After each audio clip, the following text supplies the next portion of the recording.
Spring Webflux viene a ser un módulo parte del ecosistema de Spring. Está especialmente desarrollado para construir aplicaciones reactivas y no bloqueantes, que esta viene a ser ya una consecuencia. Se basa en el modelo de programación reactiva y es una alternativa a Spring MVC, lo cual la mayoría de aplicaciones, también APIs, están construidas con este proyecto, Spring MVC, especialmente útil para aplicaciones que requieren alta concurrencia y escalabilidad. Hablamos ya de Spring Webflux. Ha sido creado con este propósito de soportar una alta concurrencia y una fácil escalabilidad. Vamos a ver poco a poco cómo es que es la diferencia entre estos dos modelos, el de Spring MVC o el de Spring Webflux. Pero antes veamos un poco qué significa o cómo podemos definir a lo reactivo. Este término se refiere a los modelos de programación que se basan en la reacción ante los cambios. ¿Ok? Esto quiere decir que una reacción no bloquea, sino más bien actúa en consecuencia a las notificaciones, cambios, eventos. Por ejemplo, cuando estamos interactuando con una página web, estamos en Facebook y se hace clic en un botón, damos un like, por ejemplo, se lanza un evento. Algún controlador, una función estará escuchando ese evento y ejecutará cierta función.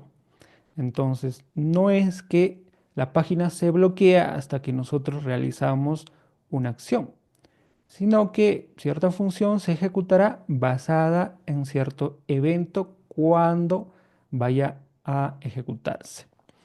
Entonces, estos cambios, notificaciones, eventos, a medida que se completan las operaciones o cuando los datos están disponibles. Veamos también un caso ilustrativo por acá. Tenemos un restaurante con varios clientes, varios mozos y por el fondo podría estar los cocineros o el chef. Supongamos que alguien va a este restaurante y lo que quiere es almorzar. No, lo que va a hacer será primero ver la carta, solicitar lo que se quiere consumir, el mesero irá hacia la cocina, hará el pedido y finalmente cuando esté listo el pedido, lo servirá, ¿no? Un proceso o una tarea bloqueante desde la perspectiva del consumidor o del cliente puede ser el pedido. Porque cuando uno se sienta y quiere almorzar, está esperando a que el proceso o la tarea termine. Y cuando termina, ahí recién podrá consumir. Para él será un proceso bloqueante. Sin embargo, cuando el mesero atiende un cliente, él únicamente no está atendiendo a un cliente, sino está atendiendo a varios clientes. Entonces toma un pedido, lo entrega o lo pone en una cola para que en cocina se comience a preparar, pero él no está esperando a que el plato se prepare, sino más bien que vuelve a atender a otros clientes para tomar los pedidos, nuevamente encolarlos y seguir atendiendo más clientes. Y si es que un plato termina de prepararse, pues digamos que este es un cambio de estado del pedido y se lo lleva a mesa. Entonces, este puede ser un proceso reactivo que no bloquea su trabajo. Y ahora, ¿por qué se creó Spring Webflux? ¿No? Hay dos puntos que dio salida para este proyecto. Uno viene a ser la necesidad de un stack sin bloqueos para manejar la concurrencia con una pequeña cantidad de subprocesos, tareas, hilos de ejecución y escalar con menos recursos de hardware. A lo que apunta esto viene a ser a la eficiencia. Si es que se quiere escalar y si se quiere reducir el tiempo de respuesta, mejorando así la experiencia del usuario. Entonces, eso es lo que se busca ante esta necesidad de buscar un stack sin bloqueos. Y por cierto, cuando decimos stack, venimos también a incluir el lado del cliente, porque desarrollar una aplicación reactiva con Spring Webflux o con cualquier otra tecnología, también debe de ah, ser necesario que el cliente que va a consumir esta aplicación pues sea reactiva. Para eso también tenemos, por ejemplo, Web Client de Spring Webflux. ¿Ok? Porque si el cliente no soporta la reactividad, hablamos del cliente HTTP, entonces de nada va a servir. El proceso va a volverse bloqueante.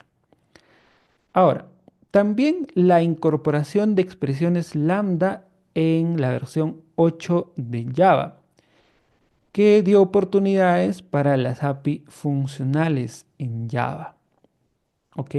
Programar de una forma distinta, de una forma más concisa, legible, es que también dio pase a la creación de un proyecto como Spring Webflux. Veamos ahora la diferencia entre Spring MVC y Spring Webflux. Tenemos por acá una ilustración, ¿no? Dos círculos, uno vendría a ser Spring MVC y otro Spring Webflux. Podríamos considerarlo a ambos módulos como complementarios de repente, no distintos, pero sí que tienen algo en común. Es que con Spring MVC la programación viene a ser imperativa, es fácil de escribir código, de depurar, ¿no? Tenemos distintos drivers y es que la tecnología, conjunto de bibliotecas que se han creado, especialmente lo han hecho para este tipo de tareas, de procesos bloqueantes, ¿no? Aquí también está JPA y otros procesos, aplicaciones, librerías, tecnologías bloqueantes. ¿Ok? Y por el otro lado tenemos Spring Webflux, en el que podemos aprovechar a implementar los endpoints funcionales. Aunque de todas formas podremos utilizar las anotaciones como lo hacemos en Spring MVC. Pero lo único de Spring Webflux que no comparte con Spring MVC vienen a ser los endpoints funcionales, una forma de implementar una API. Además, el modelo de ejecución se basa en Event Loop. Ahora vamos a ver cómo es eso, pero vemos a grandes rasgos.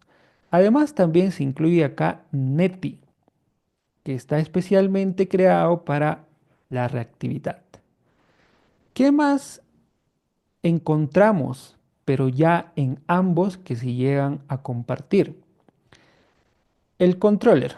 Bueno, podemos decir que las anotaciones para implementar una API puede servirnos para Spring MVC y también para Spring Webflux. ¿Ok? Las anotaciones que usábamos, controller, REST controller, request mapping, get mapping, etcétera, etcétera. Las podemos utilizar en ambos casos para ambos módulos. Los clientes reactivos también lo podríamos utilizar tanto en Spring MVC como en Spring Webflux. Ahora, Tomcat, que es el servidor embebido por defecto cuando nosotros creamos una aplicación Spring Boot, ya, para Spring MVC funciona muy bien, ¿no? Se ha creado, de hecho, por defecto para Spring MVC. Encontramos también otros servidores como Yeti y Undertow. Pero ¿por qué está dentro de esta intersección algo en común con Spring Webflux? Es que estos servidores también se han, bueno, tienen un driver o una parte, una capa de adaptación para que pueda soportar lo que es la programación reactiva. ¿Ok? Pero si nosotros deseamos utilizar un servidor 100% reactivo, lo haríamos con Netty, que viene a ser el servidor por defecto cuando creamos un proyecto basado en Spring Webflux. Sin embargo, eso no quiere decir que es el único, ¿no? Veamos la comparativa de una aplicación no reactiva y una reactiva. Centrémonos primero acá, en una aplicación no reactiva. Tenemos un usuario, ¿no? Él se conectará a través de un cliente como un navegador, cualquier interfaz, y hará alguna solicitud hacia la aplicación que se ejecuta en un servidor. Viene una solicitud, se crea un hilo de ejecución que es bloqueante. Supongamos que estamos utilizando Spring MVC, un proyecto tradicional con Spring Boot, hemos implementado una API. Entonces, esa solicitud hacia un endpoint va a crear un hilo de ejecución que se va a bloquear hasta que resuelva o ejecute todas las operaciones necesarias, como por ejemplo el acceso a la base de datos, digamos que trae toda la lista de contactos y se lo retorna hasta el cliente. Entonces, durante todo ese proceso, el hilo se ha bloqueado hasta que termine su ejecución. Una vez que termine, ahí recién se libera. Realiza una segunda, una tercera solicitud, lo mismo va a pasar. Ese hilo de ejecución va a bloquearse hasta que termine. ¿Ok? Entonces, esto a la larga, si es que quiere escalarse, se tendrá que aumentar la capacidad para que los hilos de ejecución sean cada vez más, ¿ya? Porque el tiempo de un proceso puede demorar. Entonces, si queremos que múltiples usuarios puedan conectarse a la misma vez, tenemos que garantizar eso. Será más CPU, más RAM, entre otras cosas. Entonces, ahí es el caso usual, tradicional, una API que desarrollamos y se basa en la programación no reactiva o bloqueante. Ahora veamos el segundo caso, una aplicación reactiva. Vamos con Spring Webflux. En este caso tenemos al cliente que realiza igual múltiples solicitudes. Tenemos hilos de ejecución también. Podría ser incluso solo uno, pero si es que quiere escalarse, podría incrementarse a unos cuantos más, a diferencia de la aplicación no reactiva. En este modelo de programación se requiere mucho menos. ¿Ok? Incluso con un hilo de ejecución podría trabajar. La idea básica o la lógica principal está acá, en este event loop. Es un hilo o un proceso que se ejecuta indefinidamente y toma las tareas que hay que ejecutarse y se los entrega a un manejador registrando ciertos callbacks, devoluciones de llamada. Cosa que cuando está listo una tarea, lo recibe y lo envía a otro manejador para que retorne la respuesta al cliente. Pero en este proceso no se bloquea. ¿Ok? no se bloquea porque entrega a los manejadores las tareas que se tienen que ejecutar. Por ejemplo, conexión a base de datos, que no es que la aplicación esté esperando a que se retorne toda la lista de contactos y recién responde o da una respuesta al cliente, sino que mientras está esperando esa lista de contactos, este event loop va ejecutando otras tareas. O sea que no es ocioso, vamos a decir. Que es bien trabajador. No está descansando para nada. Está siempre entregando, registrando y en este caso no bloquea las operaciones.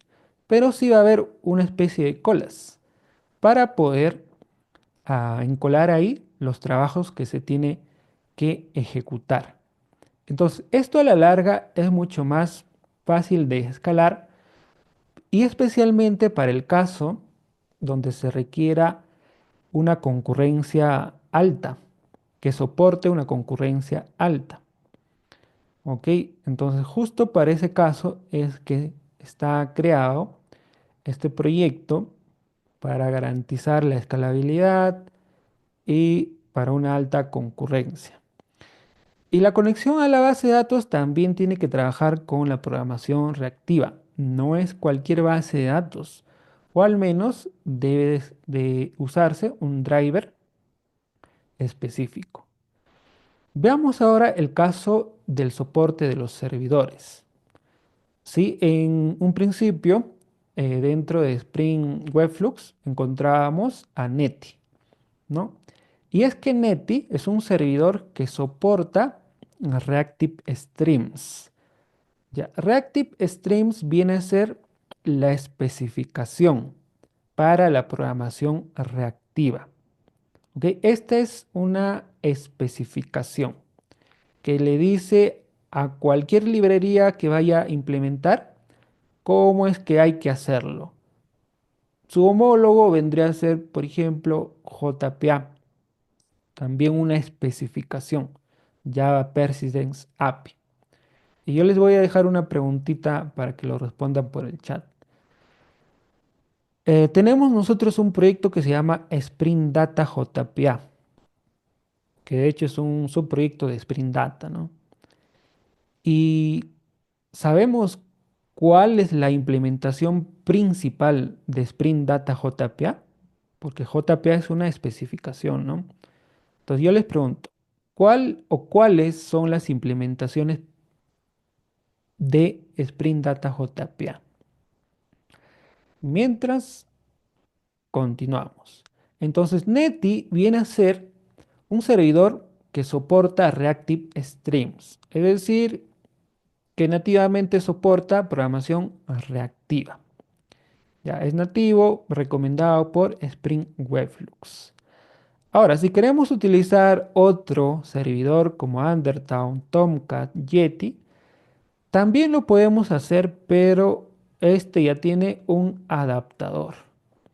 Es decir, que no son servidores nativos que soporten Reactive Streams. Ahora para el soporte de la base de datos. En cuanto a soporte nativo, encontramos tres. MongoDB, que es parcialmente con soporte nativo. Cassandra, que es 100% con soporte nativo. Y Redis, que igual tiene un 100% de soporte nativo. MongoDB, sin embargo, no es completamente nativo, pero tiene una arquitectura compatible con la programación reactiva, no bloqueante. ¿Ok? Y tiene un driver que lo hace compatible 100%. ¿Ok? Además, MongoDB viene a ser una base de datos muy utilizada. Y como sabemos, estas tres son bases de datos NoSQL. Y MongoDB es muy utilizado con Spring Webflux. ¿Ok? Pero ¿qué hay de las bases de datos tradicionales? La SQL. ¿no? También podríamos utilizarlos. Pues sí, así es. Sin embargo, su soporte reactivo es a través de un driver llamado R2DBC. ¿Ya? El driver es R2DBC. ¿Alguien se recuerda qué representa R2DBC? Se me ha ido ahí. Esto de acá es Database Connectivity, ¿no? Pero R2, ¿qué significa R2DBC? Bueno, había preguntado anteriormente ah, cuál era la implementación principal de Spring Data JPA. Pablo, a ver, Francis dice Hibernate, Rodrigo igual, Hibernate, Rafael también, Carlos también, Pablo dice Eclipse Link o Hibernate y Carlos dice OpenJPA. Ok, la implementación principal viene a ser Hibernate, ¿no? Pero podría estar complementado con Eclipse Link, OpenJPA, etcétera. Bueno, entonces tenemos las bases de datos relacionales que soportan la reactividad sí, solo sí, a través de un driver llamado R2DBC. Ya, por ahí Rafael dice Reactive Relational Database Connectivity, ¿no? Eso significa. Bueno, entonces podríamos utilizar MySQL con este driver, Postgres con este driver, Maria con este driver, MariaDB. ¿Ok? Entonces, estas son bases de datos SQL relacionales, ¿no? Sin embargo, acá el soporte para realizar las operaciones más complejas que conlleva una base de datos relacional como transaccionalidad, consultas avanzadas, son limitadas. ¿Ok? Eso hay que tener en cuenta, son limitadas. Bueno, yo me había saltado en hablarles ya acerca de Reactive Streams en el tema de servidores que soportan, ¿no? Pero vayamos a aclarar qué cosa viene a ser Reactive Streams. Esta viene a ser una especificación introducida en Java 9 para manejar los flujos de datos de manera reactiva, ¿ya? Asíncrona y no bloqueante. Tenemos un ejemplo por acá, pero esto ya sería una implementación de Reactive Streams. Como ven, por acá se está implementando un publisher y acá se implementa el método subscribe. Esta viene a ser una implementación de Reactive Streams que ustedes mismos podrían hacerlo. Pero para no complicarnos la vida, usamos pues ya implementaciones hechas, probadas y muy utilizadas. Una de esas implementaciones populares viene a ser Project Reactor. Ya, Project Reactor es una implementación de Reactive Streams. Ya, por si les pregunta ahí en una entrevista, esta viene a ser la implementación de la especificación Reactive Streams. Ahora, proporciona los tipos de datos mono y flux, que son dos publishers, dos publicadores, para manejar flujos de datos.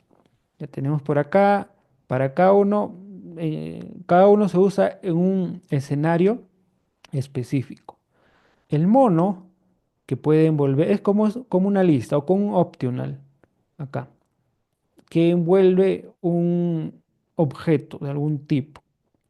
¿Ya? Pero contiene o bien cero o un elemento como máximo.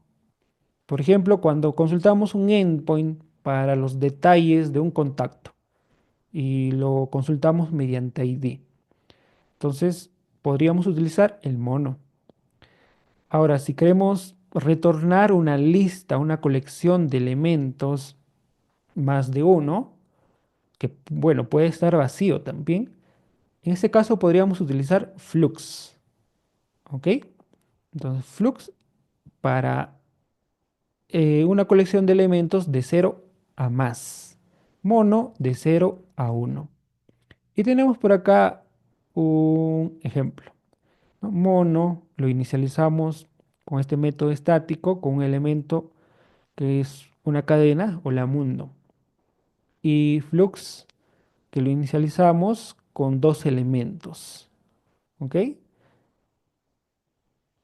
Ahora, Spring Webflux, ¿qué es? Viene a ser un módulo de Spring basado en Reactive Streams, que viene a ser la especificación que usa Project Reactor como implementación para construir aplicaciones web reactivas y no bloqueantes, ¿no? Crea esa reactividad que el flujo de datos se basa en cambios, en eventos, en notificaciones y no bloquea.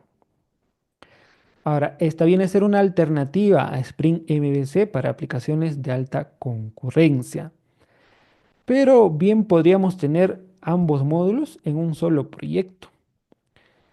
Sin embargo, el que va a predominar va a ser Spring MVC o depende cómo construyamos la API. Pero el servidor es algo que tenemos que tener en cuenta, ¿no? Entonces, podríamos combinar ambos proyectos si es que queremos tener alguna de las librerías que trae Spring Webflux. Ahora también Spring Webflux permite manejar peticiones HTTP usando Mono y Flux. Es decir, que en la implementación de nuestros endpoints vamos a encontrar estos dos tipos de datos. Y tenemos por acá un ejemplo. La notación REST Controller, Request Mapping, este es un controlador. Tenemos acá la implementación del endpoint que retorna un resultado como máximo y otro endpoint que retorna dos elementos en un flux. Ya. Entonces, esta implementación está basada en anotaciones. Justo lo que vamos a hacer en el día de hoy en la parte práctica. Pero hay otra forma también de implementar y esto es a través de los endpoints funcionales, que parece ser más conciso, que se utiliza en proyectos más pequeños y microservicios también. Y otro más, vamos a ver dentro del glosario acerca de ReactiveX o abreviado en RX. Este viene a ser un paradigma de programación reactiva usado en múltiples lenguajes. Si habrán escuchado en JavaScript acerca de RxJS, RX Swift, para Kotlin también, etcétera. Y una de esas implementaciones que tiene para Java se llama RX Java, ¿ya? RX Java. Es una de sus implementaciones que tiene ReactiveX. ¿Ok? ReactiveX en sí es un conjunto de bibliotecas para múltiples lenguajes de programación que implementan la programación reactiva. Y para Java se llama RX Java. Para JavaScript se llama RxJS. Ahora, RX Java no sigue exactamente la especificación de Reactive Streams. Hemos dicho que esta es la especificación y su principal implementador viene a ser Project Reactor. ¿Ya? Entonces, Java no sigue esa especificación, mientras Project Reactor sí lo hace.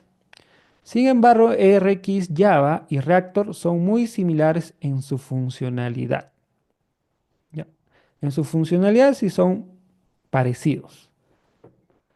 Mientras Project Reactor se basa en el patrón Publisher Subscriber, ya hay un publicador, suscritos, RX, así como todas sus ah, implementaciones para múltiples lenguajes, se basan en el patrón Observer.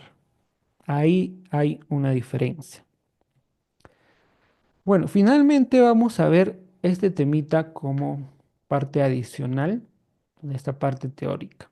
El manifiesto reactivo, que contiene o es un documento que contiene 4 principios para desarrollar aplicaciones escalables y modernas. Tenemos cuatro principios. Es muy probable que esto les pregunten en una entrevista técnica. Número uno, responsivo o la responsabilidad. Esto quiere decir, o el manifiesto reactivo declara que la aplicación siempre va a responder rápido, sin importar la carga. Así hagan una petición, 100 peticiones, 1000 peticiones, la respuesta tiene que ser rápida. Se tiene que garantizar este principio. Luego tenemos otro principio que es eh, la resiliencia o una aplicación resiliente. Cosa que si un servicio falla, puede manejar ese error sin, como dicen, ¿no? Caer el servicio, sin colapsar. Tiene que ser tolerante a fallos. Y esto tiene varias formas de implementarse, ¿no? A través de la contrapresión, a través de librerías o patrones como el cortocircuito, etcétera, etcétera, o el retry. Luego tenemos el principio de la elasticidad o elástico. Quiere decir que de acuerdo a la carga de trabajo, a las múltiples peticiones concurrentes que sufre la aplicación, el sistema puede ser capaz de adaptarse, ya sea de escalar horizontalmente o verticalmente. ¿Ya? Entonces, este es uno de los principios también. Finalmente, tenemos el principio número 4, orientado a mensajes. Nuestro sistema o la aplicación usa flujos de datos en lugar de llamadas bloqueantes, ya que se basa en eventos y mensajes. En este caso podríamos utilizar ah, tecnologías como RabbitMQ, también Apache Kafka, entre otros proyectos que existen para implementar la comunicación basada en mensajes. ¿Ok? Y esto nos puede ayudar también a crear microservicios, ¿no? Hay temitas que ya se involucran dentro de este tipo de arquitectura. Pero estos son los cuatro principios declarados dentro del manifiesto reactivo. Bueno, vamos a entrar a la parte práctica, donde vamos a intentar cubrir lo que viene a ser las pruebas de integración a través de Web Client. O no, es Web Test Client para el caso de pruebas. Entonces vamos a ingresar hacia start.spring.io en la web para crear nuestro proyecto. Vamos a seleccionar Maven como gestor de dependencias, mantenemos el lenguaje Java, versión Spring Boot será la 3.4.3. El project metadata, aquí voy a ponerle simplemente com.darwin. El artifact voy a poner demo webflux-260225. En cuanto al empaquetado, lo mantenemos en jar. La versión de Java, yo tengo instalado actualmente la versión 21. Entonces voy a seleccionar esto. Si es que ustedes tienen todavía el 17, pues lo mantienen ahí. Ya, no se preocupen que el código lo voy a subir a GitHub también por si quieren echarle un vistazo. Y obviamente yo doy por entendido que para pasar este tema de Spring Webflux han tenido que saber lo que viene a ser Spring MVC, lo que se construye usualmente con una aplicación, una API con Spring Boot, ¿no? Porque varios de los conceptos ahí, pues lo usamos al 100 acá en este proyecto. Ya, en cuanto a dependencias, vamos a seleccionar primero a Spring Reactive Web. En lugar de web, Spring Reactive Web.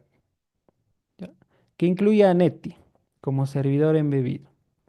Luego vamos a incluir lo que viene a ser a MongoDB, pero la versión reactiva. Spring Data Reactive MongoDB. Este de acá. Luego también vamos a utilizar a Lombok para agilizar el desarrollo. Y lo que viene a ser a DevTools, ¿no? Para reiniciar el servidor de forma automática cuando el proyecto se compila. Ya, vamos ahora a generar este proyecto y el proyecto se descargó acá, en mi carpetita. Ustedes podrían abrir este proyecto con cualquier idea que les parezca. De hecho, he estado probando yo Visual Studio Code y trabaja muy bien ya con proyectos Java, ah, que se basen también en Spring Boot, Spring Web, Flux microservicios, porque hay múltiples extensiones de VMware hasta de Oracle, del mismo Microsoft, que ya dan soporte para el autocompletado, para arrancar el servidor. Incluso el Live Reload funciona muy bien. También se puede descargar de forma automática las dependencias, y así. Pero para el tema del importado, especialmente para el testing, como que tiene más dificultad que cuando lo trabajas con Intel IDEA. Pero no es que Intel IDEA también lo haga muy bien. Para los métodos estáticos que se suelen utilizar en las pruebas. Ya, aún así eso se puede configurar. Bueno, el que sabe hacerlo lo hará muy bien y genial, ¿no? Pero yo voy a utilizar en este caso Intel IDEA para el desarrollo. Ya, ahora sí se abrió. Lo he tenido que hacer manualmente. No sé si el Warp tendrá algo que ver con que se esté congelando el ID y no responda. Pero ya abrí con Intel ID el proyecto. Entonces estamos acá. Ya sincronizó, descargó las dependencias de Maven. Así que vamos a hacer la implementación de algunos endpoints, una pequeña API para manejar unos to-dos. Un to-do representa como una tarea pendiente, ¿no? Lo clásico para probar una tecnología. Entonces vamos a crearnos acá en el proyecto un paquetito llamado model y dentro una clase llamada todo. Vamos a anotar esto con document que viene del paquete de MongoDB porque este va a ser un documento. Es como una entidad pero para MongoDB, ¿no? Y ahí se manejan documentos. Entonces, declaramos el ID que va a ser de tipo cadena, ¿no? Para MongoDB funciona así. El nombre del to-do, ya. Luego, un estado, si está completado o no. A ver, voy a incrementar el font size que no me deja. Ahí está. Aquí tenemos estas tres propiedades nada más, tres atributos. Y con Lombok vamos a generar los getters y setters. ¿Listo? Y aquí vamos a decir que este es el ID de este documento, con esta anotación. Listo. Ya tenemos un modelo llamado todo con tres atributos, que esto va a ser un documento que va a persistir en la base de datos MongoDB. Ok, estamos trabajando con esa base de datos no relacional. Ahora voy a crearme otro paquetito para el repositorio y voy a crearme todo repository. Esto va a ser una interfaz que va a extender de Reactive Mongo Repository. Voy a declarar lo que viene a ser el documento que maneja, en este caso es todo. Vamos a ver la documentación. Ah, ti. Bueno, no me dice. Voy a irme al pom.xml y voy a descargar todo el código y la documentación de las dependencias. Uy, igual. Bueno, ya. El todo ya le he indicado, ¿no? Va a trabajar con ese documento. Bueno, entidad quería decirle. Y el tipo de dato de su llave primaria va a ser tipo cadena, string. Listo, ya tenemos el repositorio. Y ahora vamos a crearnos un paquetito para el servicio. Voy a crearme una interfaz llamada To Service. Este va a ser el intermediario, la capa de abstracción para ser utilizado en el controlador. Y este a su vez maneje no, claro, maneje el acceso a datos con el repositorio, ¿no? Esa es una de las buenas prácticas que se suele usar en un proyecto basado en Spring. Bien, luego vamos a declarar los métodos que va a tener esta interfaz. Por ejemplo, find all, ya, pero este es un método que tiene que retornar algo. Y sabemos, bueno, estábamos viendo la parte teórica, como find all retorna varios elementos, vamos a utilizar el tipo flux, que viene de reactor. Y este se tiene que declarar, así entre llaves, el tipo del elemento que va a contener. En este caso es to do.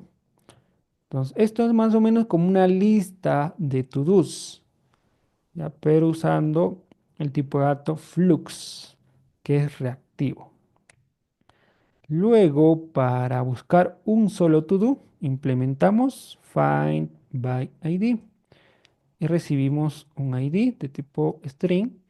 Y este, como va a retornar un solo elemento como máximo, usamos el mono, que va a envolver un to-do.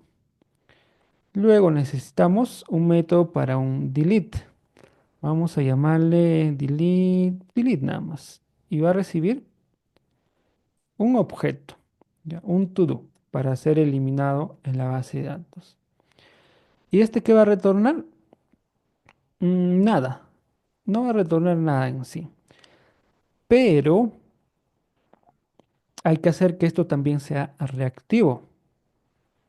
Entonces, como mono soporta también vacío, sin elementos, vamos a utilizar el mono, pero el tipo de dato no va a ser to do, ¿no? Como este método usualmente no responde nada, es un void, bueno, podemos utilizar ese tipo también, void, pero con la B mayúscula. Ya, si yo le pongo void con B minúscula, me va a dar error. Entonces es B con mayúscula. Ya, ya lo veremos en la implementación. Entonces tenemos find all, find by ID, ah, el save, falta el save o el create.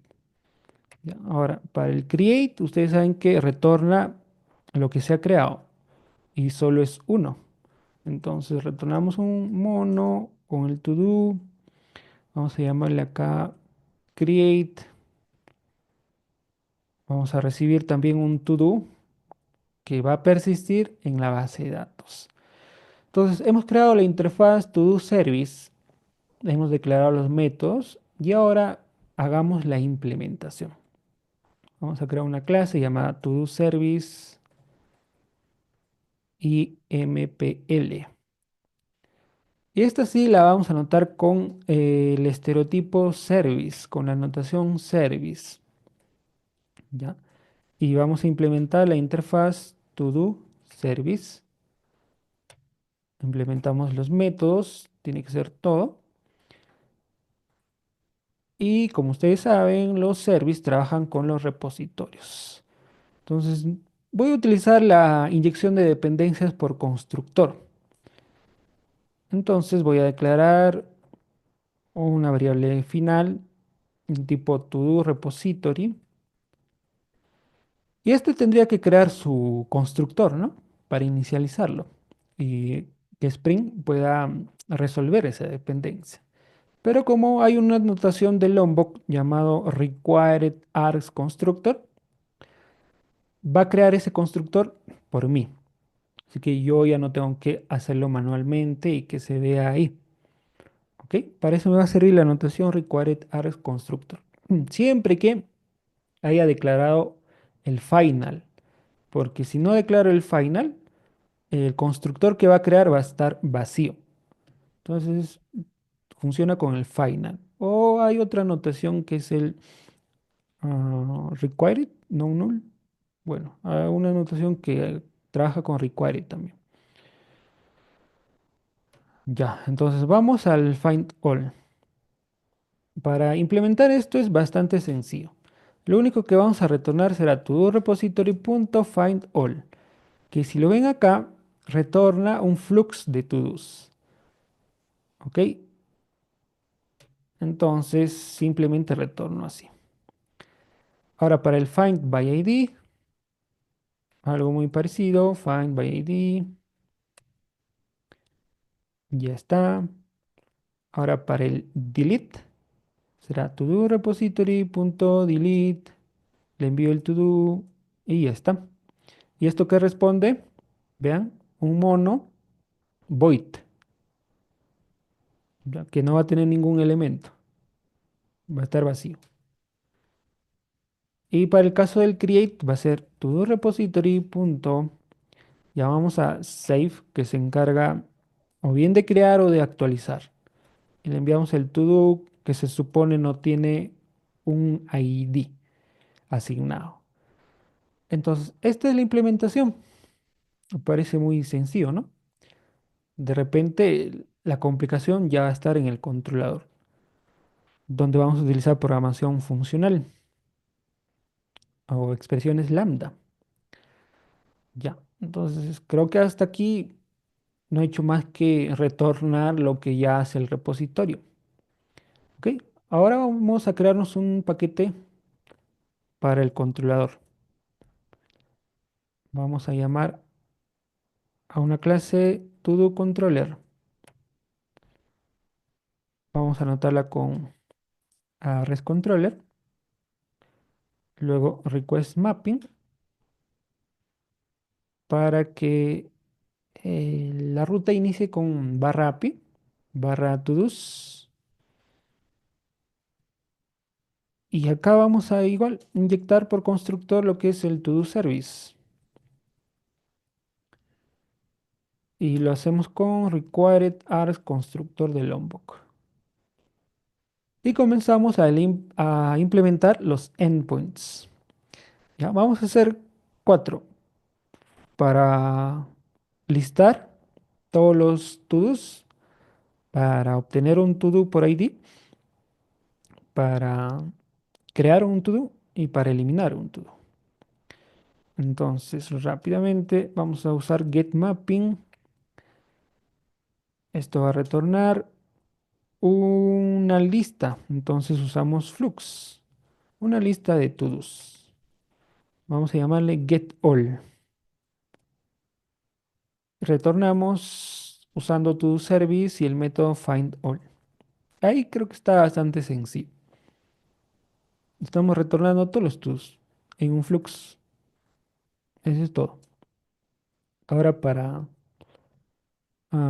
buscar un solo to-do sería un mono de un to-do. Get, vamos a llamarle. Vamos a retornar todo service.findById. Y aquí tenemos que enviarle un ID. Entonces, este endpoint usualmente, que es, bueno, usa el verbo get por buenas prácticas, tiene una variable de ruta. Vamos a llamarle ID y vamos a capturarlo con path variable. Básicamente muy similar a lo que hacemos cuando construimos con Spring MVC una API tradicional. Este ID se lo enviamos y ya está. Ahora para el caso de crear, usamos el post mapping para esa ruta general. Este va a retornar el mono que se ha creado, perdón, el to-do que se ha creado envuelto en un mono. Vamos a llamarle create. Y acá vamos a capturar el cuerpo de la solicitud. Se lo pasamos, le pasamos los datos a un objeto del tipo to-do. Retornamos la creación de este to-do y ya está. No hay mayor complicación. Ahora, para el caso de la eliminación. La eliminación es por ID, muy similar a la obtención. Pero en este caso no vamos a retornar el to-do que se ha eliminado, ¿no? Sino más bien nada, un void. Vamos a llamarle delete. Capturamos la variable de ruta y retornamos to service.delete. Y aquí hay un tema. Lo que necesita este método es un to-do, no es un ID. Podría modificar el método del servicio, pero mejor voy a hacer esto de acá. Primero lo que tengo que tener es el to-do cargado desde la base de datos. Ya, entonces lo primero que tendría que hacer es find by ID.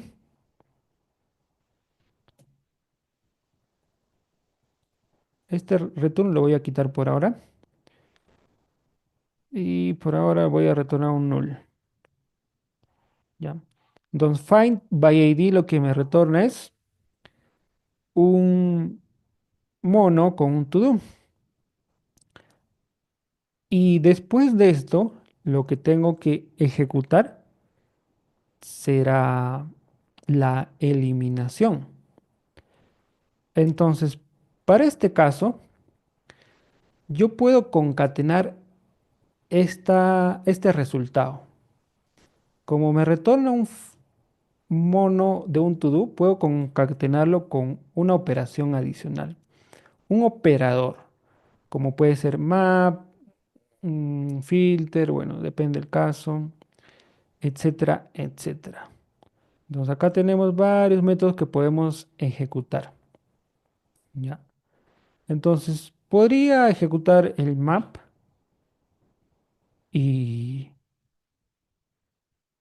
usamos una expresión lambda para recibir el resultado de llamar a find by ID, que retorna un to-do, ¿no es cierto? Pero ya no envuelto en un mono, ya no envuelto, porque el map lo que me va a entregar en esta expresión lambda va a ser el to-do ya. Es como si me lo extrajera.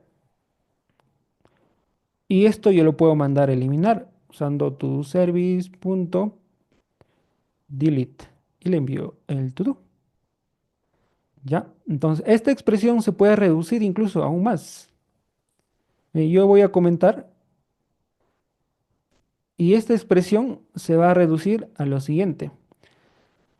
Ah, dentro de expresiones lambda o programación funcional en Java 8, hay lo que se llama la referencia a método o método referenciado. Entonces, si queremos esto reducir, porque si ven, todo está siendo recibido para enviarlo como argumento del método delete y solo tiene una línea de código. Entonces lo reducimos de esta forma. Quitamos esto y en lugar de usar punto, usamos dos puntos y el delete lo llamamos así. Y esto es equivalente a esto de acá.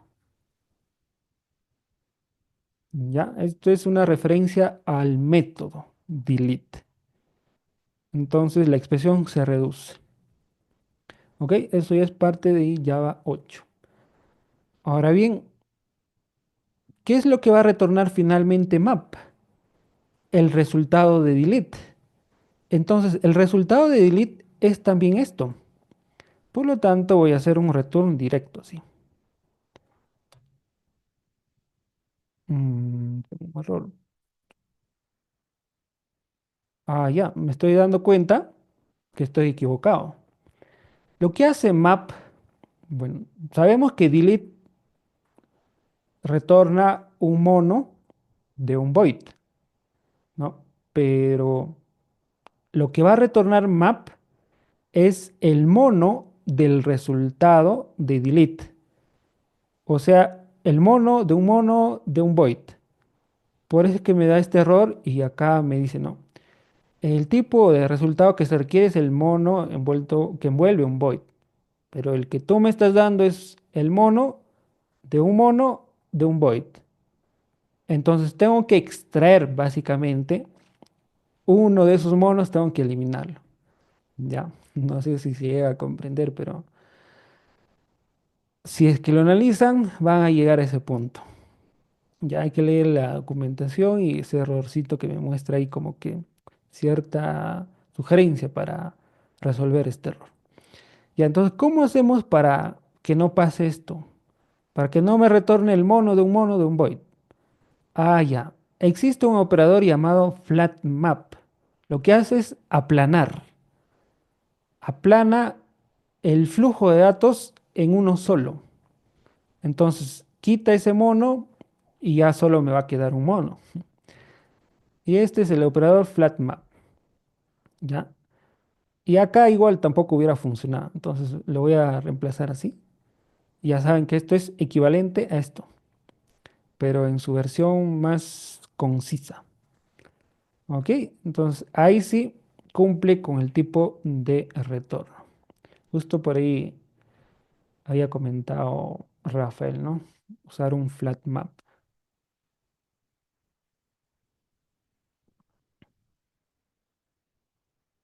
Rudy comenta, pregunta por ahí. ¿El map qué hace? ¿No es un map como las list, stream o sí?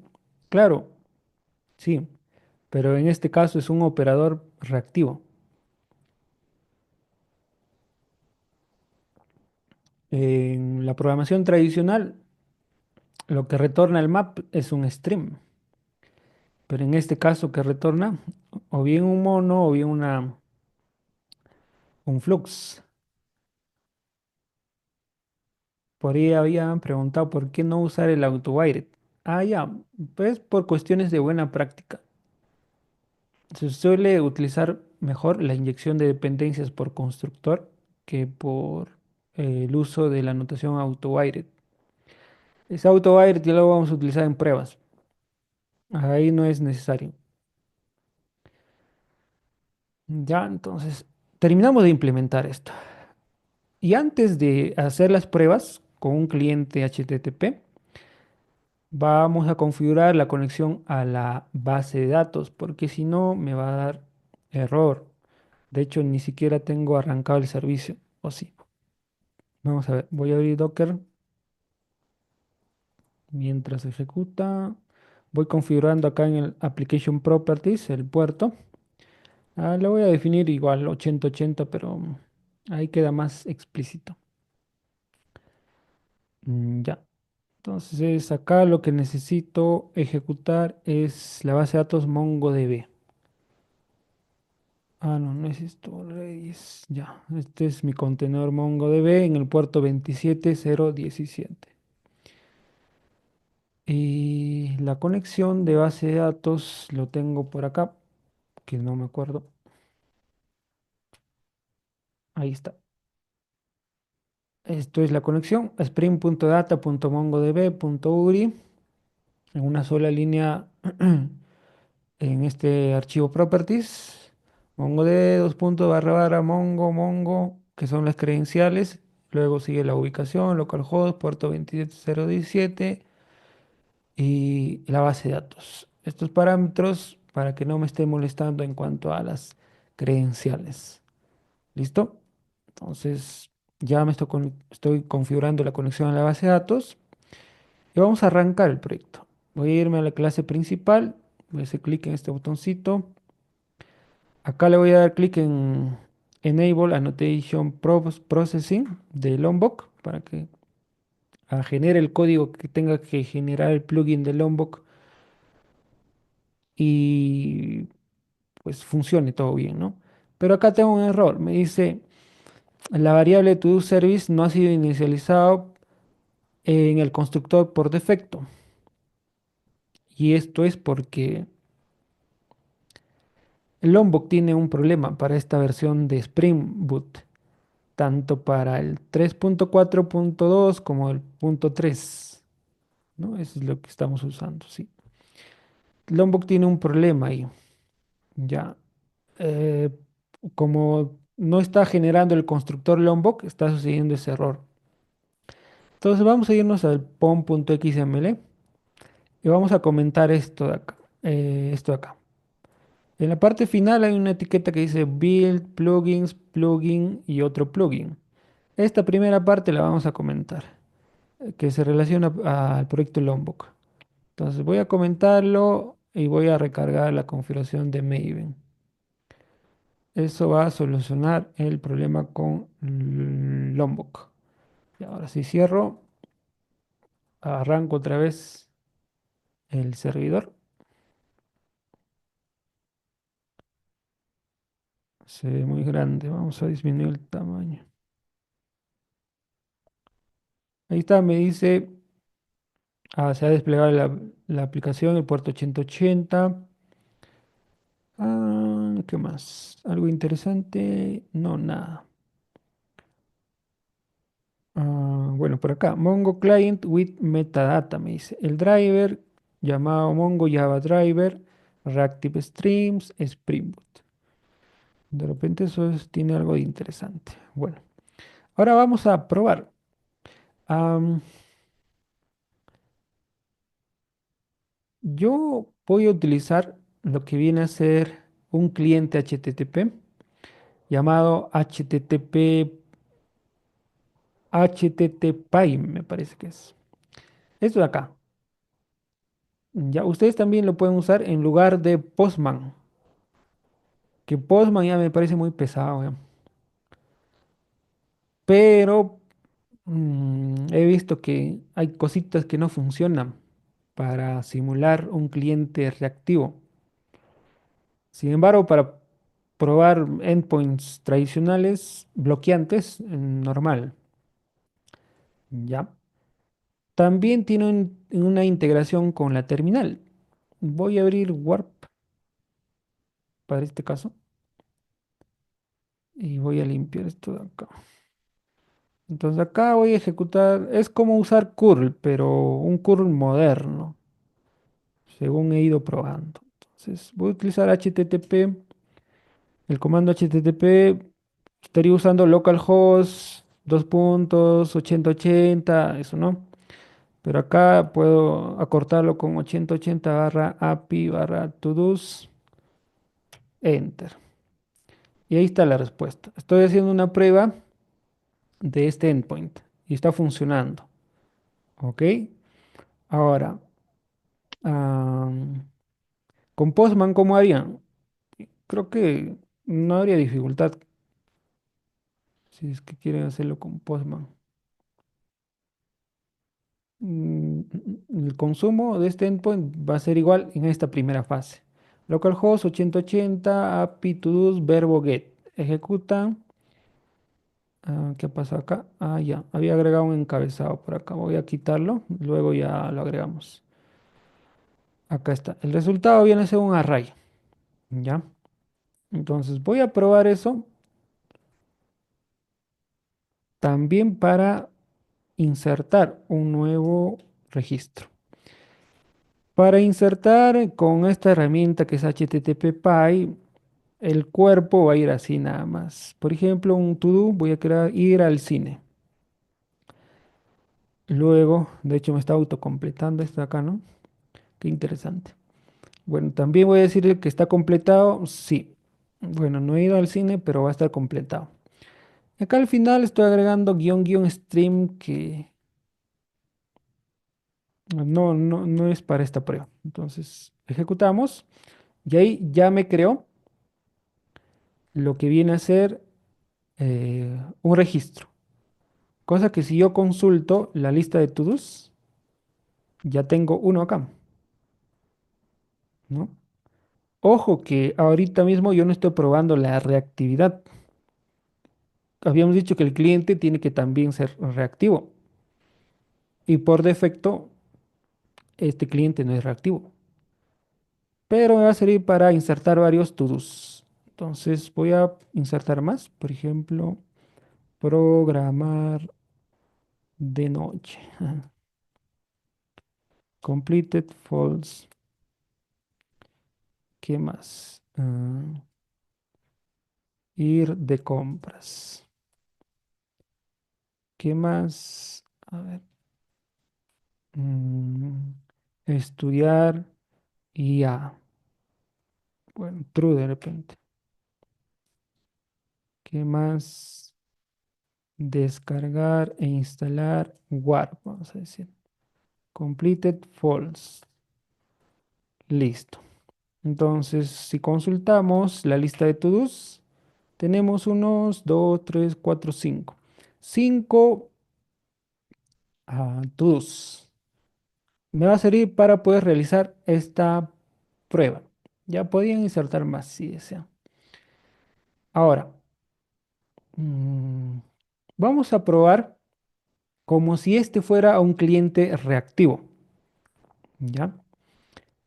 Para esta herramienta que es HTTP Py, vamos a utilizar un encabezado cuando estamos llamando al endpoint de todos. Acá tiene que ser el encabezado accept dos puntos text event stream. Y ahí está. Me está retornando la respuesta, pero aceptando este tipo de dato, que viene a ser text event stream, no el JSON. Mire, yo lo voy a hacer con Postman. Cuando nosotros ejecutamos la llamada a este endpoint con get, si es que yo no agrego ese encabezado, me retorna así, ¿no? Normalito, como cualquier resultado de API. Pero si yo le agrego un encabezado que es el accept, igual a text barra inclinada event-stream, entonces la respuesta cambia de formato. Miren, así ya me está respondiendo. ¿Ok? Me está respondiendo así ya. Incluso parece que es por partes, ¿no? Cierre de conexión, conecte, dice. Ya, entonces, esto es lo que yo quiero, lo que yo busco. Para que el cliente simule que es reactivo. ¿Ya? Ahora, ¿cómo voy a ver más bien las ventajas de una aplicación, un sistema reactivo? Cuando esto demore, porque se supone que no debe bloquearse y debe, en cuanto se tenga un cambio o datos que están cambiando, vaya retornándolo al cliente. Voy a hacerlo así, miren. En este endpoint, que es para retornar todos los todos, voy a agregar un método llamado delay elements. Lo que va a hacer es agregarle cierto retraso. Ya, voy a darle un retraso de 2 segundos. Ya, voy a agregarle ese retraso de 2 segundos por cada una de las respuestas en este flux de todos. Entonces, voy a compilar el proyecto para que Spring DevTools lo reinicie.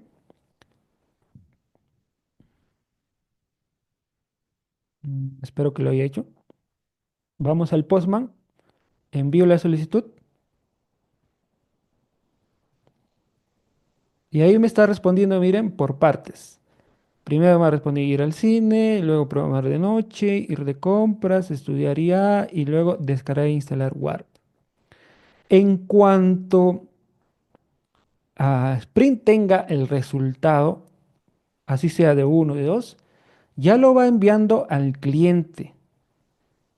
Entonces, esto es una operación no bloqueante, ¿ya?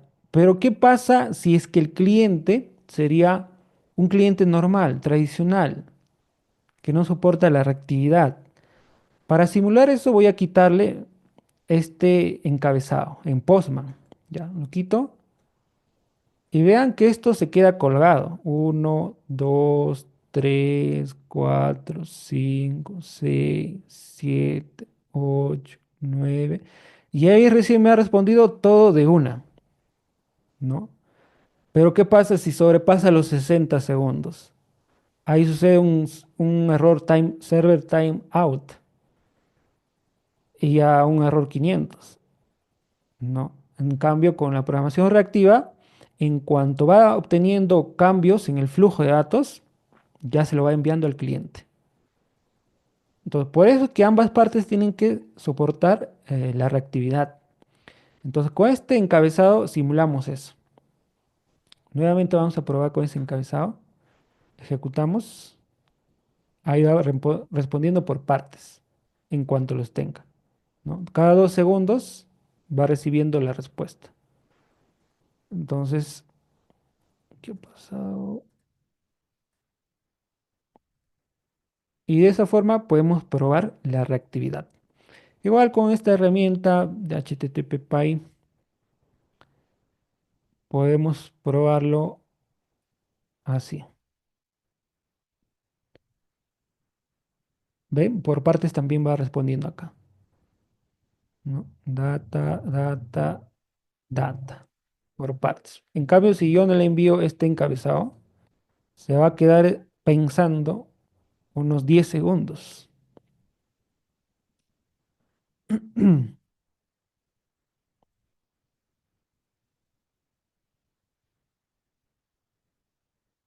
Por ahí alguien pregunta, Rodrigo, dentro de una función normal, ¿se puede ejecutar una función asíncrona que devuelva un flujo mono?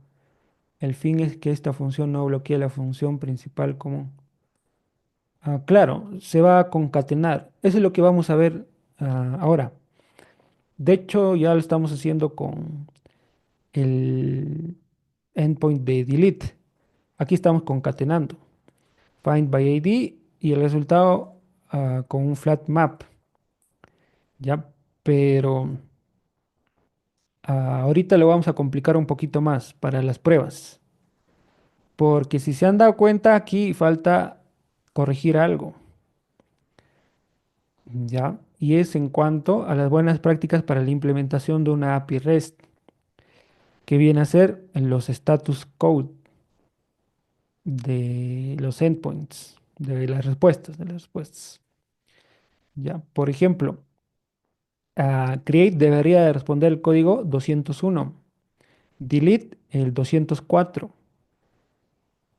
1, 2, 3, 4. Sí, esos dos. Entonces, si vamos a realizar pruebas, ahí nos vamos a dar cuenta. Ya, voy a cerrar todas las pestañas. Ya volvemos al IDE. Hemos probado ya esto de la reactividad. Voy a quitar esta parte de acá también. O bueno, lo dejo por si quieren utilizarlo por ahí más adelante. Y vamos a implementar ahora las pruebas para estos endpoints. Así que voy a irme a la carpeta test, paquete principal. Voy a crearme una clase llamada todo test controller. Y esto voy a anotarlo con Spring Boot test, ¿ya? Para el tema de autoconfiguración, para que me dé los mecanismos para realizar las pruebas. Y voy a habilitar el entorno web con puerto aleatorio, porque no quiero que colisione con mi API que ya se ha desplegado en el 8080. Y para pruebas está muy bien. Se suele utilizar puerto aleatorio, ¿ya? Ahora, aquí vamos a inyectar lo que viene a ser el cliente para las pruebas, que el cliente también tiene que ser reactivo. En este caso, Web Test Client, que viene de Reactor. Ya voy a inyectar esto acá, se va a resolver por Spring y vamos a hacer las pruebas. Voy a dividir esto en dos secciones para ver y implementar la prueba. Ya, primero vamos a probar esto de acá, el endpoint para obtener todos los to-dos. Entonces, un método que va a servir como prueba debe tener la anotación test. Y aquí vamos a implementar un método void, va a llamarse getAll nada más, getAll. Y usamos Web Test Client para simular una petición HTTP con soporte a reactividad para este endpoint que obtiene todos los to-dos. Ok, entonces acá vamos a llamar al método get, le indicamos la URI, que es la ruta. En este caso va a ser API barra to-dos y vamos a ejecutar la solicitud. ¿Ya? Ahora viene el resultado. Una vez que venga el resultado, esto es como en el Postman o como usando esta herramienta HTTP Py. Es igual, solo que para la prueba automatizada, ¿no? Usando Spring. Entonces, luego de esto, de obtener la respuesta, de ejecutar la solicitud, vamos a llamar al método expect status para poder descifrar o asegurarnos que el status code de la respuesta es 200 o bien también llama OK, ¿no? 200. Creo que ahí me va a mostrar su documentación y me dice, asegura que la respuesta tenga el status OK, que es 200. Ya, eso es lo que espero. Ujú. Luego, voy a decir también que se espera una lista en el cuerpo de la respuesta y que contenga objetos de un tipo. Y en este caso el tipo es to do. Y ya está. Esto debería de funcionar. Pero vamos a complicarlo un poquito más. Puedo usar también el método consumeWith. Lo que me va a permitir es tener acceso al resultado de la solicitud. ¿Ya? Aquí vamos a utilizar una expresión lambda. Vamos a llamarle, a ver, result. Vamos a llamar result, expresión lambda, result. Vamos a llamarle todos es igual a result.get response body. Y aquí este ya es el cuerpo, una lista de to-dos. Ojo que es una lista, ¿ya? Y si queremos probar, por ejemplo, que no esté vacío, ¿no? Ya acá utilizamos lo que ustedes saben, pues, para la programación, para las pruebas unitarias. Pueden usar assertions de unit, JUnit, o bien assertions de assert J, que este es más bonito, digamos. Y los métodos estáticos como assert_that, para asegurarnos que... uy, ¿qué pasó? Ya, para asegurarnos que todos, la lista, no esté vacía. Esta va a ser la primera prueba. Dentro de esta implementación, ¿ya? Porque estas también son pruebas. Con esto nos aseguramos que no esté vacío la lista, porque ya hemos registrado al menos 5 to-dos, entonces no tiene por qué estar vacío. Como este es un método estático, yo puedo importarlo así de forma directa. Entonces, pero tengo que asegurarme que venga de assert J, este de acá. Ya. Entonces, así. ¿Qué más? Podría yo asegurarme que el primer to-do, por ejemplo, accedemos al primer to-do, tenga el ID no nulo, is not null, porque se supone que está viniendo de la base de datos. Y también podría aplicar ahí un for each. Para todos los to-dos debe de cumplir esta condición. Pero, bueno, creo que se entiende la idea. Dentro de este método consumeWith ya puedo obtener el resultado del cuerpo de la respuesta. Y ahí hacer las pruebas unitarias para cada uno de los to-dos. Ya. Entonces vamos a ejecutar esta prueba. Voy a correr.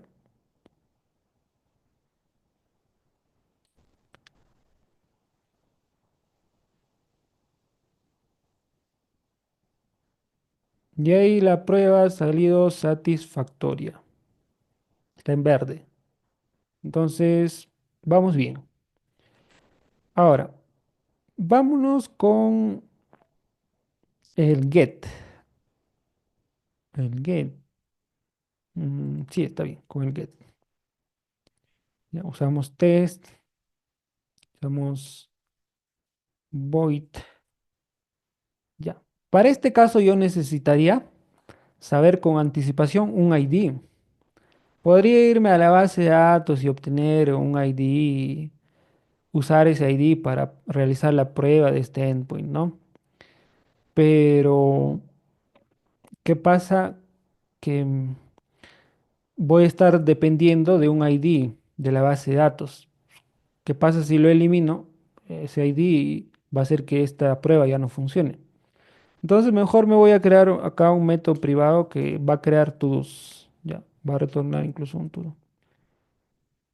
Va a crear todos. Create todo, va a decir. Mejor le llamamos create sample todo. Y lo que va a hacer es crear un todo nada más. New to do set name. Por ejemplo, repasar la clase. La clase. To-dos set completed. Falso. Y esto hay que persistirlo para poder yo utilizarlo en esta prueba. Entonces, para persistirlo necesito lo que es el repositorio to-do repository. Lo vamos a utilizar acá, to-do repository punto save. Le enviamos el to-do. Pero ojo que si es que yo llamo a este método, de hecho voy a retornar así, retornar esto directamente no me va a cumplir con el tipado de este método, porque save retorna un mono, no retorna un to-do. Y yo lo que necesito es el to-do para utilizarlo acá. Entonces voy a llamar el método block. Lo que hace eso es bloquear la operación. Y cuando la bloquea, ya retorna el resultado, que es el to-do, ¿no? Entonces, esto si es que dura 5 segundos, pues se bloqueará 5 segundos. Aunque exagero, ¿no? A nivel de base de datos, milisegundos. Ya, entonces estoy haciendo eso para obtener de una vez por todas el to-do, porque si trabajo con el mono puede ser que más adelante traiga el to-do de la base de datos, porque puede tomar tiempo. Entonces, con esto me estoy asegurando de obtener el to-do cuanto antes para hacer su prueba. Entonces acá vamos a hacer esa llamada create sample to do. Ya tengo el to do con el cual probar el endpoint llamado get para el método. Y vamos a usar web test client punto, en este caso será también get. La URI va a ser API barra todos barra. Y en este caso en lugar de concatenar voy a utilizar así. Igual variables de ruta. Comita y luego le envío el ID del to-do. Así. Con eso lo que voy a consultar son los datos del to-do usando ese endpoint. Ahora bien, ya vamos a Exchange para hacer la solicitud. Y nuevamente llamamos a expect status y el resultado debe de ser OK. Ya, lo primero, OK, es decir, que es correcto. Luego, ah, el cuerpo. En este caso, el resultado no es una lista. ¿Ya? Y cuando yo llamo expect body, me da acceso a ciertos métodos para evaluar lo que contiene el resultado. ¿Ya? Y ese método llamado JSON-Path me ayuda a poder comparar usando expresiones. Ya, acá fácilmente podríamos creer, ¿no? Yo quiero comparar que el cuerpo de la respuesta para la propiedad name pues es igual a tal. Por ejemplo, repasar la clase, ¿no? Pero en este caso debo utilizar la siguiente sintaxis, porque esta es una expresión. Dólar, que es el objeto, punto, acceso a esta propiedad, llamado name, ¿ya? Y este es el resultado, ojo, del cuerpo de la solicitud. Entonces, en lugar de hacer esto, vamos a esperar que el resultado, el valor de esta propiedad sea igual a todo.getName. Igual para... Uy, me estoy confundiendo. Esto de acá ah, es llamando a otro método. Llamando a isEqualTo. ¿Ya? Entonces, esto me sirve para obtener el valor de esta propiedad y compararlo con el método isEqualTo, que debe tener el mismo nombre del todo que ha persistido para mi prueba. También voy a hacer la comparación para la propiedad completed. Esto es igual a todo is completed. Ya. Pero sabemos también que debe tener un ID, ¿no? Entonces, JSON path ID va a ser igual a todo.getID. Listo. Vamos a hacer la prueba. Corremos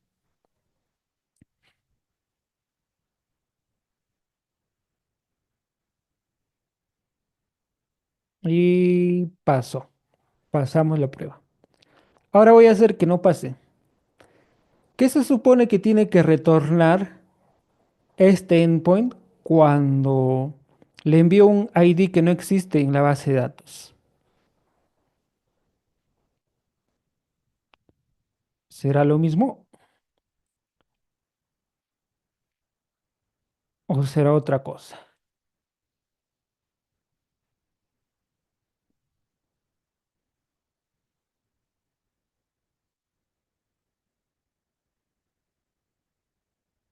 204, dice Ángel.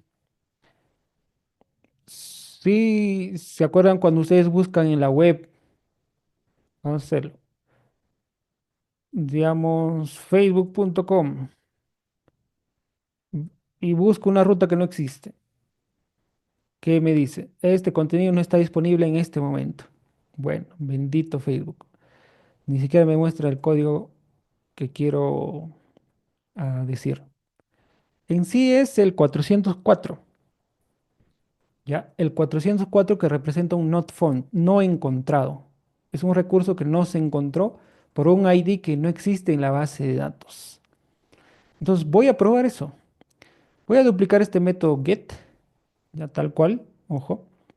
Y este le voy a llamar get not found, ¿ya? Pero en este voy a enviar un ID. De hecho, este to do ni siquiera voy a necesitar. El ID que le voy a enviar va a ser un ID que no existe en la base de datos. Y el status que espero va a ser un not found. Y el body debe estar vacío. Entonces, acá nada más voy a decir is empty. ¿Ya? Entonces, eso es lo que debería de cumplir mi endpoint para esta API REST. Ya, es usual que se implemente de esta forma este endpoint.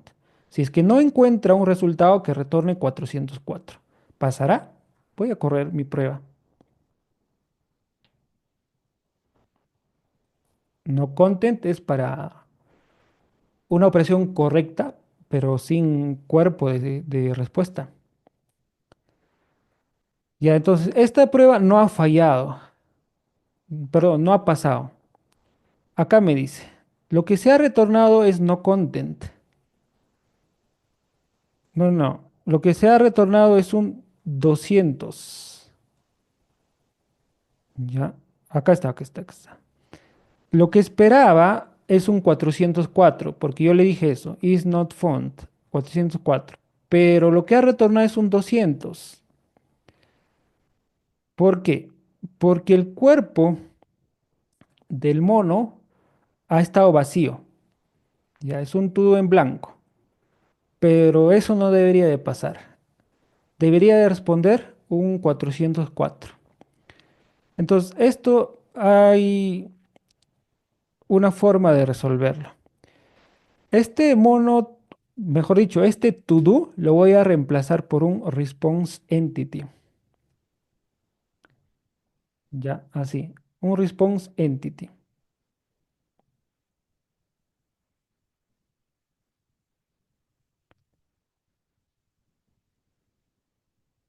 Y ahora voy a tener la capacidad de agregarle un status a la respuesta, porque así nomás no puedo hacerlo.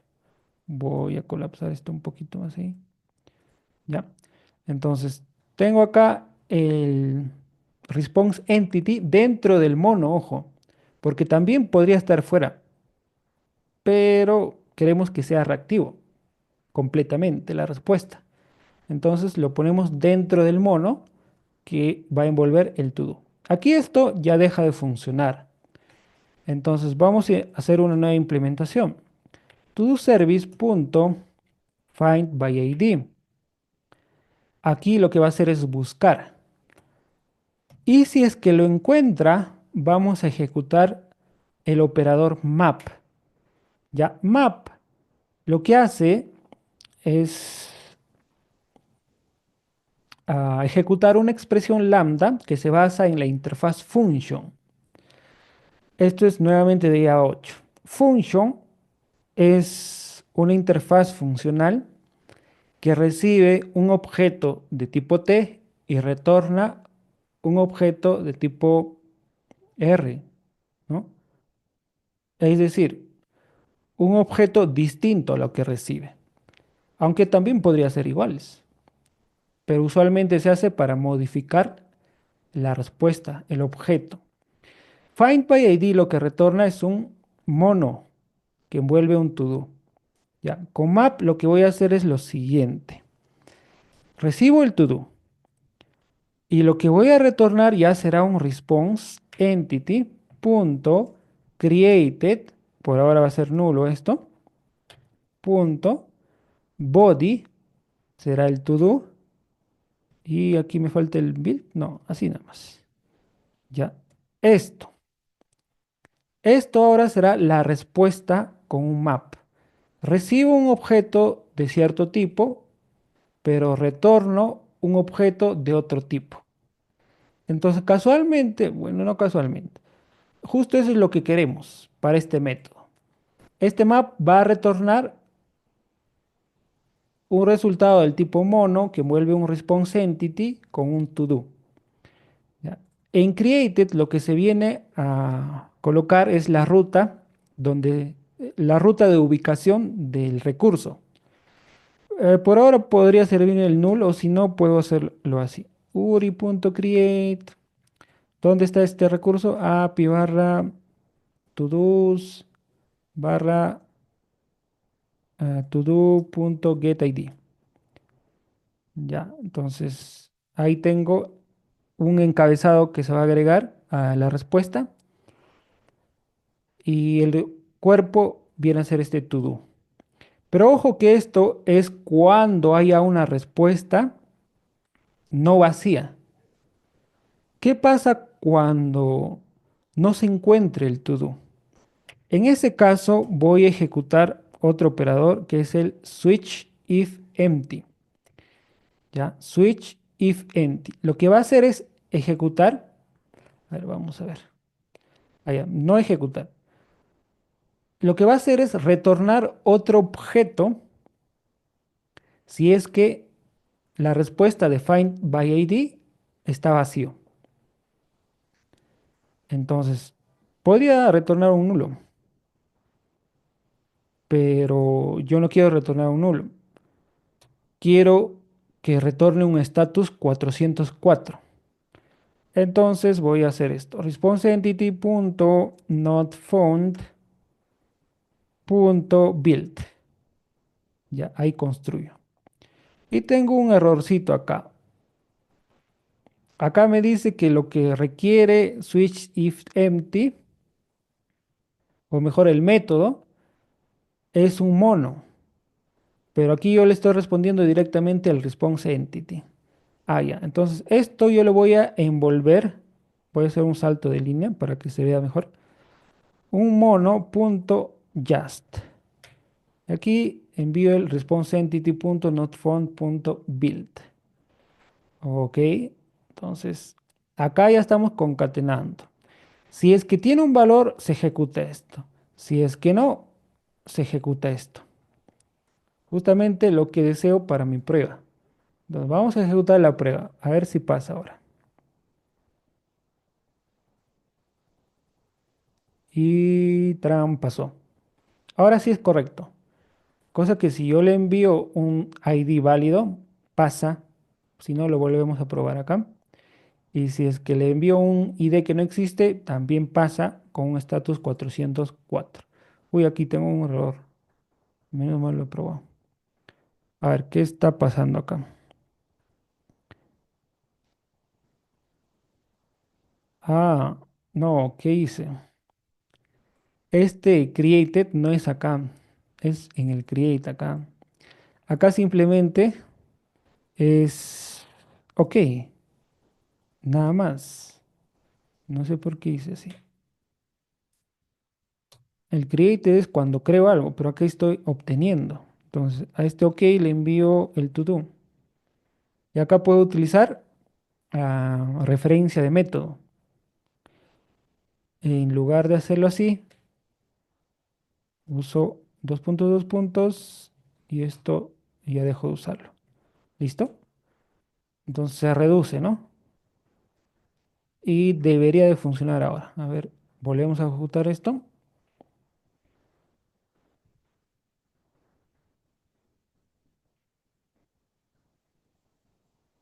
Ahora sí pasó.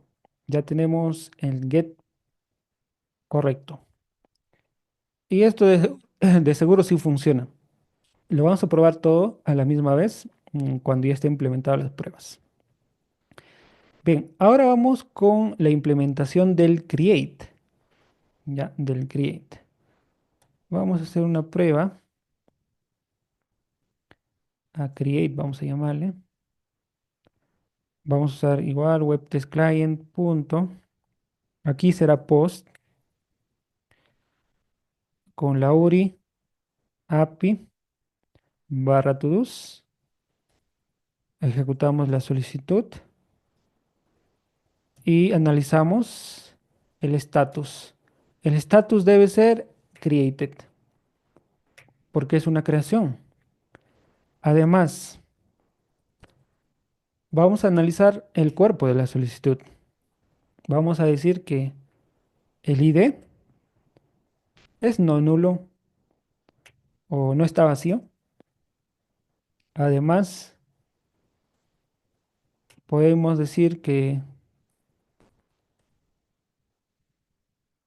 el nombre es igual a un valor que ahora se me ha olvidado enviarle. Ahorita vamos a corregir eso. Igual para el caso de completed. Is equal to algo. Entonces, esto debería de cumplirse. Ya. ¿Cómo envío el cuerpo de la solicitud? Porque voy a enviar acá el nombre y el estado completado, ¿no? Entonces, por acá voy a crearme un to-do. To-do va a ser igual a new to-do. Voy a darle un nombre, set name, a prueba uno voy a poner. Set completed falso. Mejor pongo acá prueba create. ¿Ya? Y esto debo enviarlo como cuerpo de la solicitud. Y va a venir después del URI.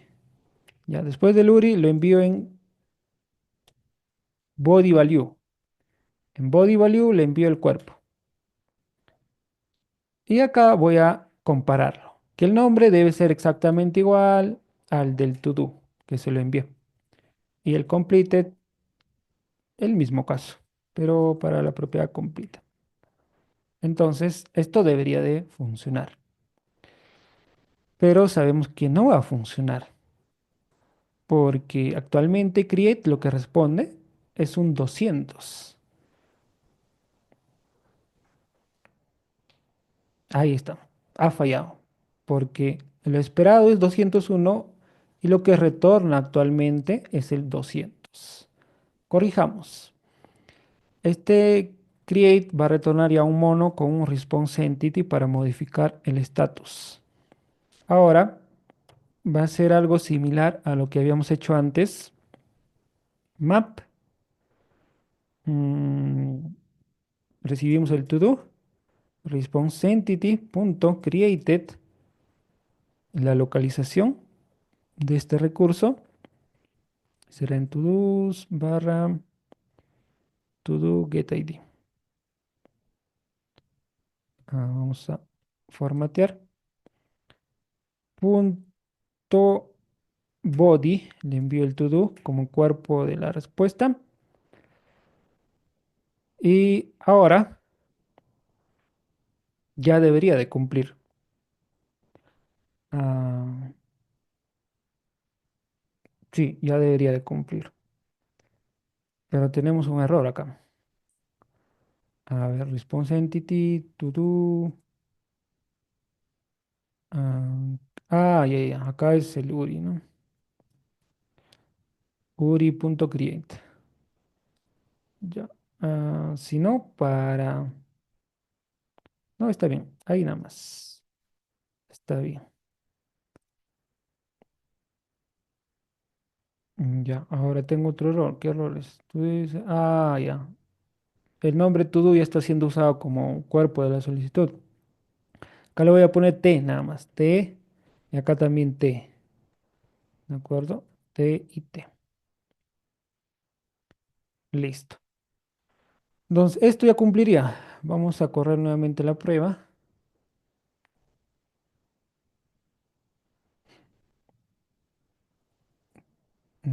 Sí, Melissa. Estamos concatenando create con map.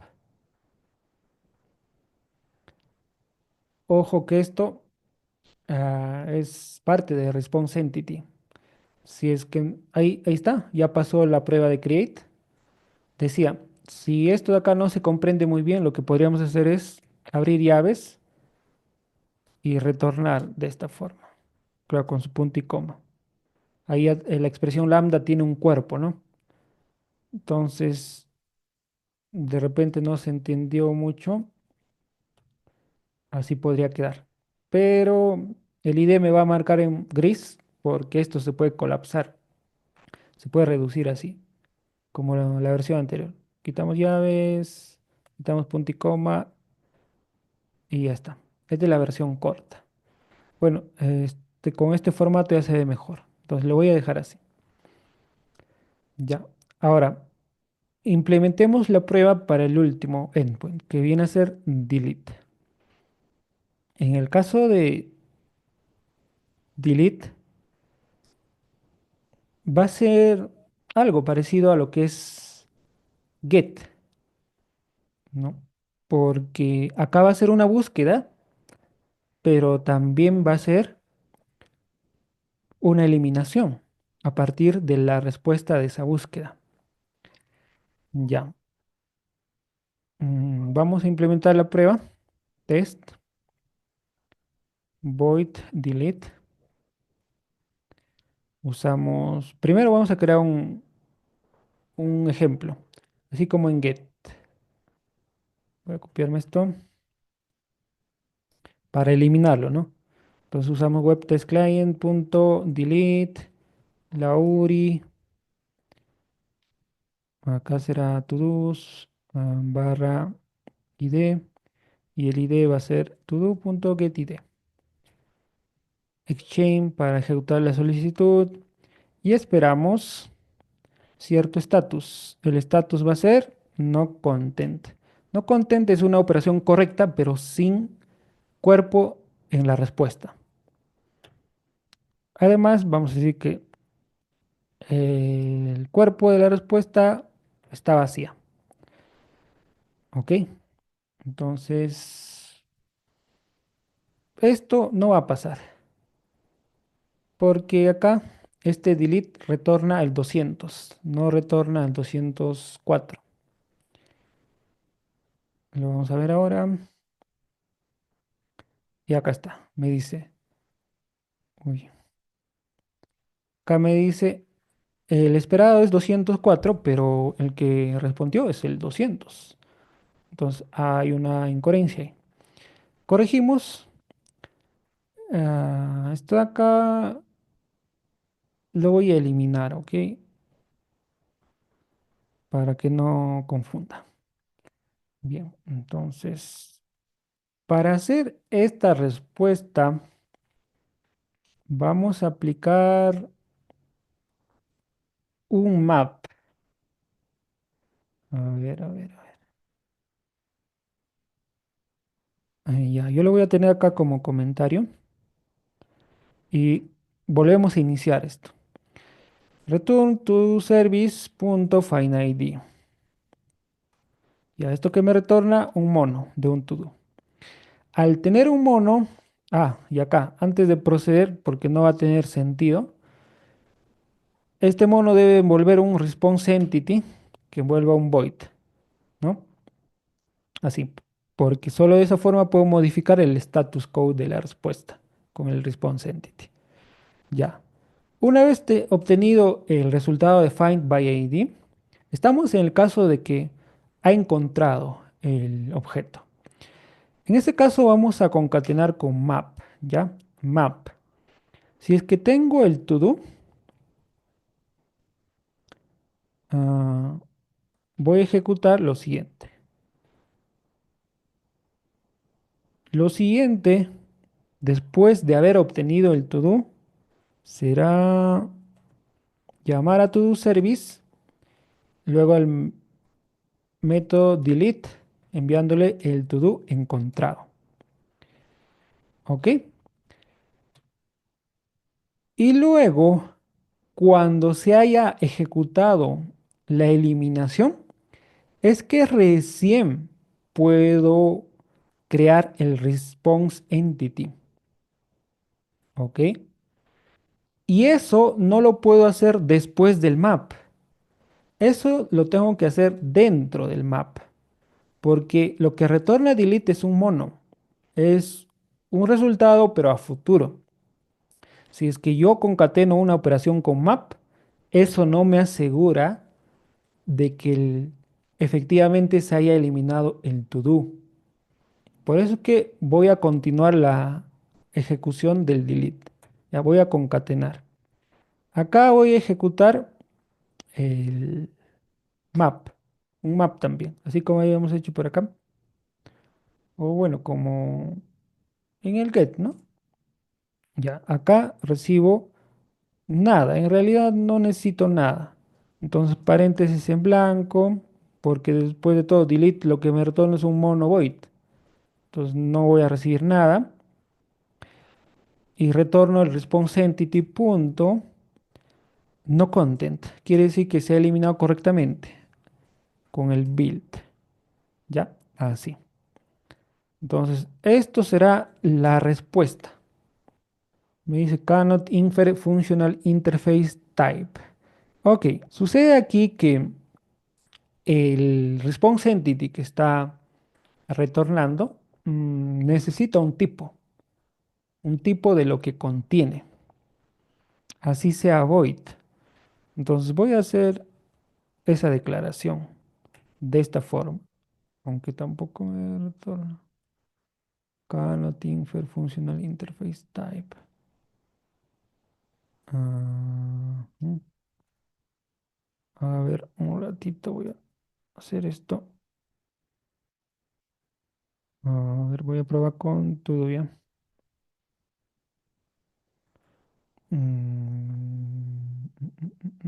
Ya, voy a continuar ya. De repente me falta todavía el otro caso. Bueno, esto sería la respuesta en cuanto funcione o que haya encontrado un to-do para ser eliminado.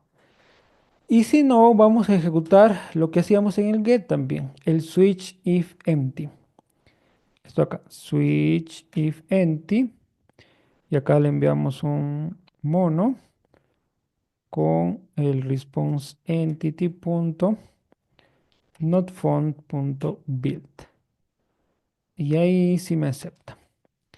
Ok, esto cuando no ha encontrado en el find by ID a un to do. Pero acá me sigue molestando este error de acá. Acá debería ser void, pero no me acepta. A ver, Rafael dice un use it. Mm, interesante. Acá lo que retorna este map es un mono de otro mono. Ahí sí tengo ese problema. Porque anteriormente estaba usando el flat map. Bueno, ahí se corrige el problema. Pero no es porque puse el void, sino que está infiriendo esta utilización y acá no hay ningún problema. Pero no me quedo del todo satisfecho. A ver, este flat map responde a un mono de un response entity.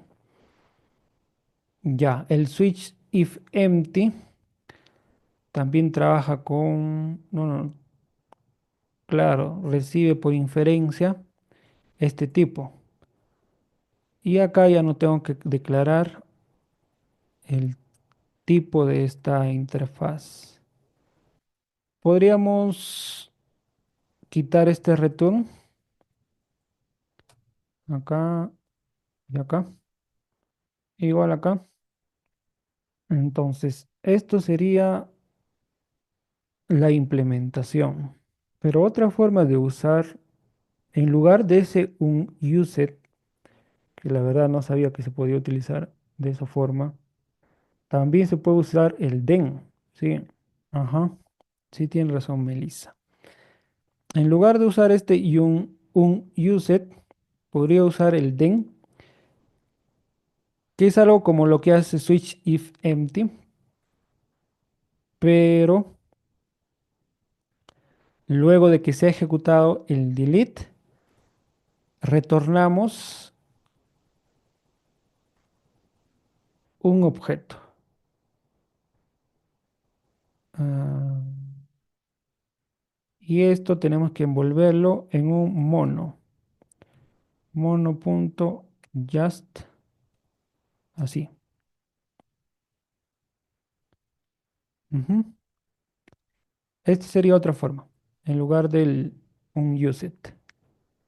Ya, el den lo que hace es, si es que, no, si es que se ha ejecutado correctamente el delete, retornamos este objeto, que es un mono, que envuelve un response entity con el status code no content y no contiene nada, es vacío. Y en caso de que no haya encontrado nada en find by ID, retornamos un not found. ¿Ok? Bueno, para esta implementación sí hay que dominar lo que vienen a ser los operadores, la programación funcional, las expresiones lambda de Java 8, ¿no? Porque si no nos perdemos. Ya, voy a probar el delete, pero ya para los dos casos, cuando el ID existe y cuando el ID no existe. Si el ID existe, pues se queda ahí, ¿no? No, no content, el sin cuerpo, y ya está. Si es que no, Vamos a enviarle un ID inválido, por ejemplo, ID que no existe. La respuesta sería is not found. Y el cuerpo de la solicitud también sería vacío. Entonces vamos a probar ambos. Corremos este. Ya, pasó el delete not found. Entonces ya está funcionando este endpoint como debería. Y vamos a probar todos los endpoints. Vamos a ejecutar toda esta clase. Debería de pasar todos. Y genial. Pasaron todas las pruebas que se han implementado para nuestra pequeña API REST han sido satisfactorias. Entonces podemos decir que hemos implementado algo probado.